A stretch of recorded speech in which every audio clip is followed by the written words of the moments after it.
Hey, thanks for joining me. We're going to continue with one of my favorite comic books of all time.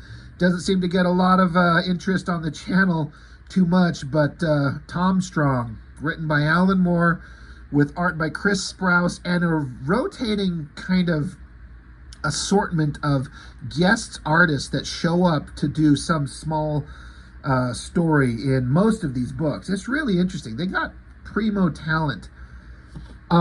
I don't know what more I could possibly say about this series to hype it up and tell people how damn good it is, more than I have. I've done 8 issues and talked about how brilliant I think the whole thing is. It's one of those like forgotten things. Everyone talks about Alan Moore, and it's Watchmen and Lost Girls and League of Extraordinary Gentlemen and Swamp Thing and his weird attitude towards comics and all these things. But Tom Strong just gets forgotten. It's so entertaining. It's so profoundly clever and interesting. And it's complex and yet simple at the same time. Sometimes I think you have to be an absolute genius like Alan Moore to write something that's seems so simple but is so entertaining. It's actually more complicated than you give him credit for. It's just like this simple little series of random adventures that eventually kind of all tie up together. In the first issue of Tom Strong, Alan Moore set the basically the tone and the precedent of the entire book. We go from Tom Strong himself, the character's not even born. We start with his parents, and then see little bits and pieces of Tom being conceived, born, raised, moving off the island he was raised on to a city, and becoming a well-known superhero of the city who's basically already 100 years old by the time the end of the first issue is done. He's married, he's got kids, he set himself up. And so Alan Moore set this book, like the parameters of it, it's like he could go anywhere in the last century. Like Tom Strong's been in World War I. He's been in the Vietnam War. He's traveled the world. He can have Indiana Jones type adventures, and Tom Strong can be in the modern day, getting in spaceships, flying off into space to face aliens. He can do everything. And Alan Moore set up the character and the parameters of the guy so we understand that he can do all these different things because, the modern day version of Tom Strong is 100 years old. It's really clever. So this one, Tom Strong in the Terror Temple of Tayasal? Tayasal? I'm actually not sure how to pronounce that. Who cares? Guest artist, Paul Chadwick. Very much aware of the name. I don't think I've ever seen anything he's ever done. I see Paul Chadwick, and I believe he's the guy who created and drew Concrete, of which I know nothing about, just aware of its existence. But you got Paul Chadwick on here to do a story. And so it starts out, Tom Strong, he's in the jungle with some people who are doing an excavation. They uncovered this thing that they absolutely do not understand. And so they called in an expert who might know, Mr. Tom Strong himself. They say it looks like it feels like bone. And Tom Strong is like, maybe. It's not conventional bone. It looks more like an exoskeleton or like some kind of huge crustacean shell.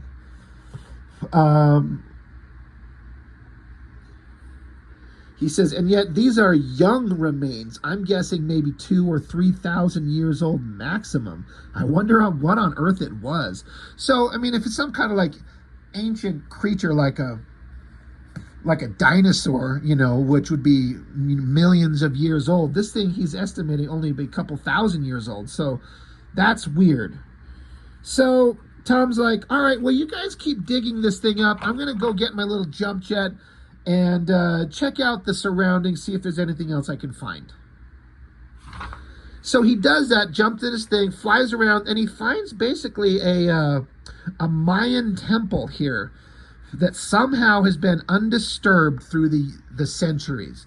There's been obviously no modern day people here. So cuts his way through the jungle, goes inside it, just kind of marveling at the architecture and everything that's there. Then there's this like flash of light behind him. He's like, "Oh shit, what's this?" And then out comes this weird, gelatinous looking, technological having pile of goo. Some weird thing. He's like, "What the hell is this?" It says here, it moved like liquid, yet felt hard and dense as glass, which is a great way to kind of explain this thing. It's such an alien, weird thing. It moves like liquid, but it's as hard and dense as glass. If you can imagine like a hard piece of glass just moving and flowing like water. What a creepy thing. Tom says he doesn't want to fight it. He doesn't want to damage it because he doesn't want to use a grenade because he doesn't want to damage the temple. So he's like, I don't want to like disrupt this place. I don't want to damage it. So I'm going to try and get away. So he's trying to think about how he can fight it. He talks about he's got one of his molecular agitators. Maybe he could use that to get away. But the thing, while he's trying to figure out a way to get away, swoops around and envelops his head. And he says he feels a little prickling sensation on his neck, and then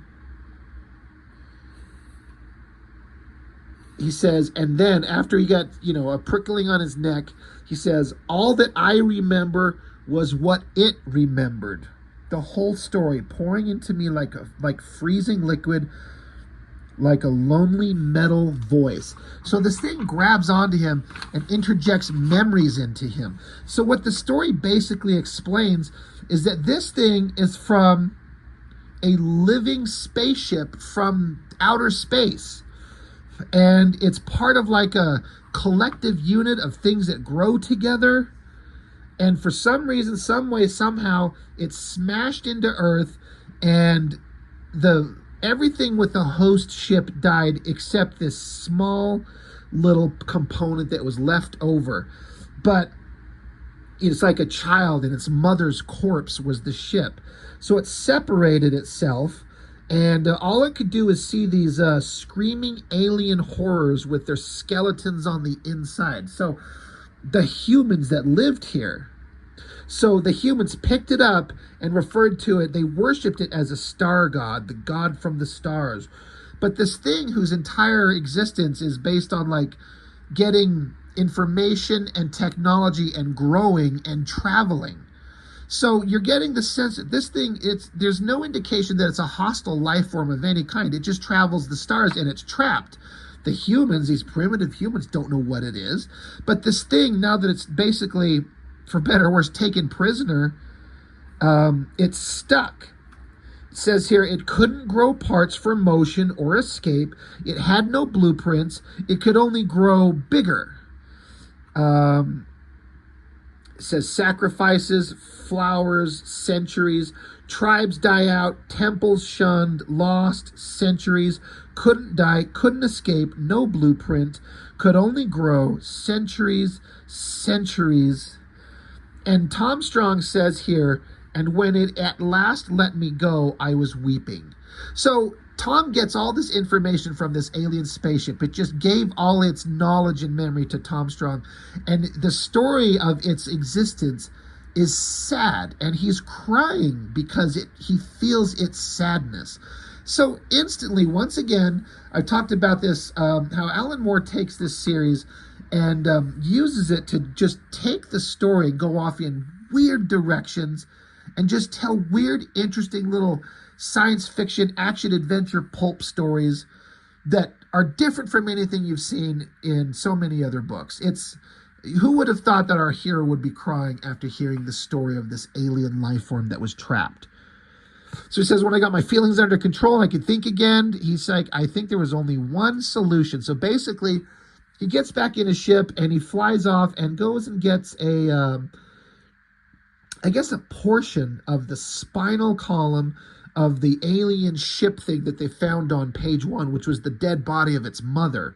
So he takes it back to this glass alien creature and it touches it, and then it instantly starts building. The idea being that it can build, but it had no blueprints, it had no knowledge. But the spinal column, I guess, it can contain DNA information. It starts building.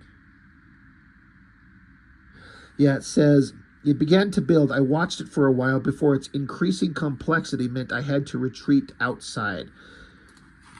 So Tom's like, well, I'm going to have to go tell all those the archaeologists at the beginning of the page, at the beginning of the story. I'll have to tell them something. But eventually soon, this Malaysian temple has grown legs and it's walking around. So it says, this is Tom Strong's narration, like a journal entry, says it would need time, months, perhaps years to grow parts needed for interplanetary flight. Meanwhile, at least it could move now. We parted ways, and Tom shakes its hand, basically. Like the creature reaches out a tentacle, and he shakes its hand. Yeah, he says, the team and I watched it crawl smoothly and slowly away into the undergrowth. The mosaics glinted briefly against the jungle's gray-green, and then it was gone. And that's the end of that story. It's such an interesting thing. It's not that Tom Strong runs into this villainous monster creature and has to blow it away and stand there and flex his muscles and grit his teeth and tell us how awesome he is. It's a problem to be solved.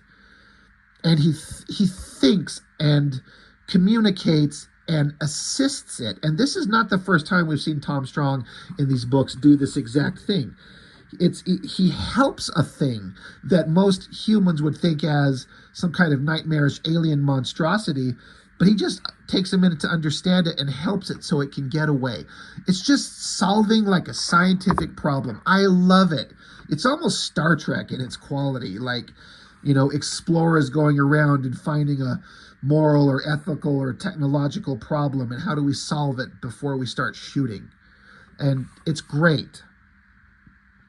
So then it cuts back. So Tom, now that he's on this island, I think this is supposed to be, yeah, it's the same time, April 12th, 2000, April 12th, 2000. So Tom has this adventure, but then he goes back to like the village where he grew up to have a conversation with his wife is there, and I guess the wife's father, and they have a little kind of back and forth conversation. Chris Sprouse is back drawing it, and it's kind of a story where Tom Strong's wife is talking back decades ago, because this drug that they take, they are long lived. So decades ago, when she was only like a teenager, and she knew Tom, but Tom had left, and so she was left by herself. So she goes into this cave and takes some of this drug plant that they have on the island, and she has a hallucination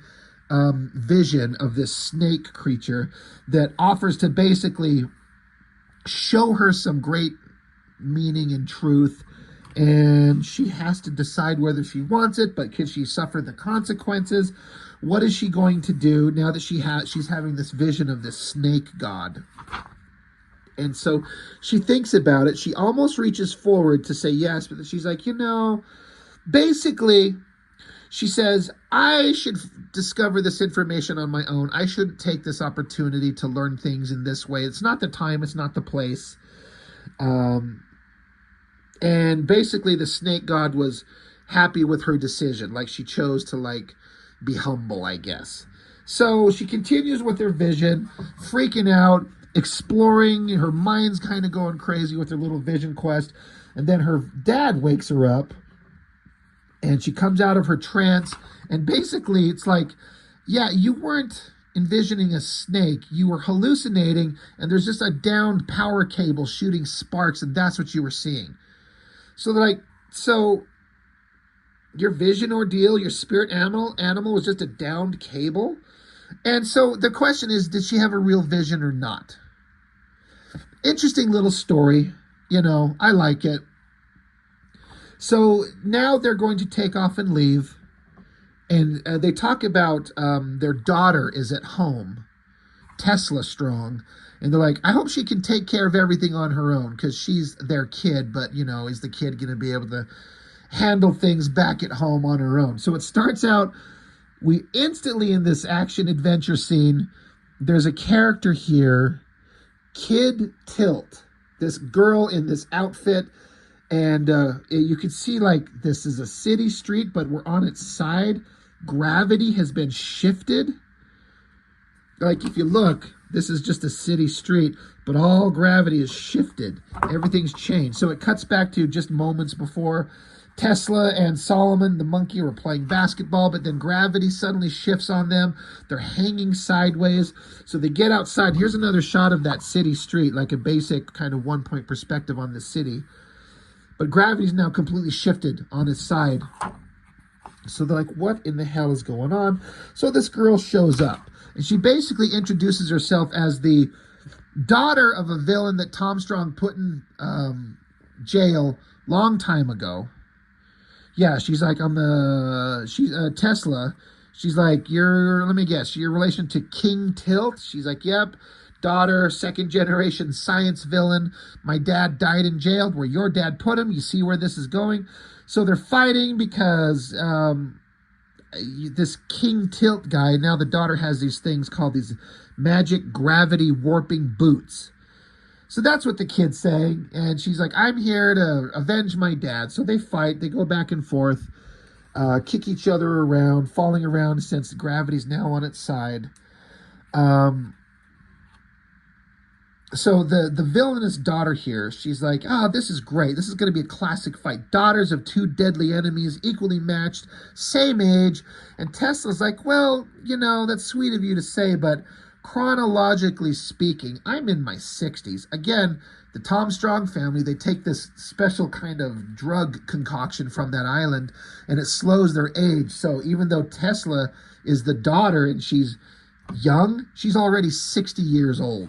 So she's smart, and she can outthink this kid who's never done this shit before. Tesla tackles her, beats her up, sends her flying, gets her to fix gravity and tilt everything back correctly. But then it basically ends like we got to fix gravity, we got to fix everything. But so then Tesla and Solomon were like, so anyway, we handed her over to the authorities and oversaw the operation of cleanup in the streets. Obviously, that didn't leave us as much time as we wanted to fix up this stronghold before you got back. And Solomon's like, absolutely deuced shame, what? And Tom and the mom are just looking as if like they don't believe her. They're like, you're a fucking liar, kid. And so then Tesla and Solomon, they just look at each other, and she's just like, okay, so we threw a party. And the monkey's like, yeah, I must insist the whole beastly business was my idea. So it's funny. They're like, you're not going to believe us. I can't convince you. Fine. We threw a party, mom and dad. So it's got like silly kind of parental and child, cliche, funny humor stuff. Simple, fun, lighthearted, adventurous, just wonderful. Especially when this is printed. When was this printed? This is September of 2000. So, myself, I'd been reading nothing since 1991 or 92, Marvel comics and Image comics. They're all just a bunch of violent, angry, heroes punching things and punching monsters. And this stuff was just such a breath of fresh air. It was so fun. And Alan Moore is a genius. Tom Strong is a series that made me just realize how brilliant he is. Next issue. See Tom pierce the veil of mortality itself in the eerie affair of Tom Strong and the Phantom Autogyro. Just everything about that just makes me smile. Like, I don't know what that all... I mean, I understand the words, but like, what does it mean? What is the Phantom Autogyro? Don't know. I bet it's going to be brilliant. And we get a little picture of Tom Strong in some kind of like helicopter machine. God, it's so good. So anyway. So again, another simple story of Tom Strong and the adventures he gets into. 3 different stories telling 3 different things, but they're all connected.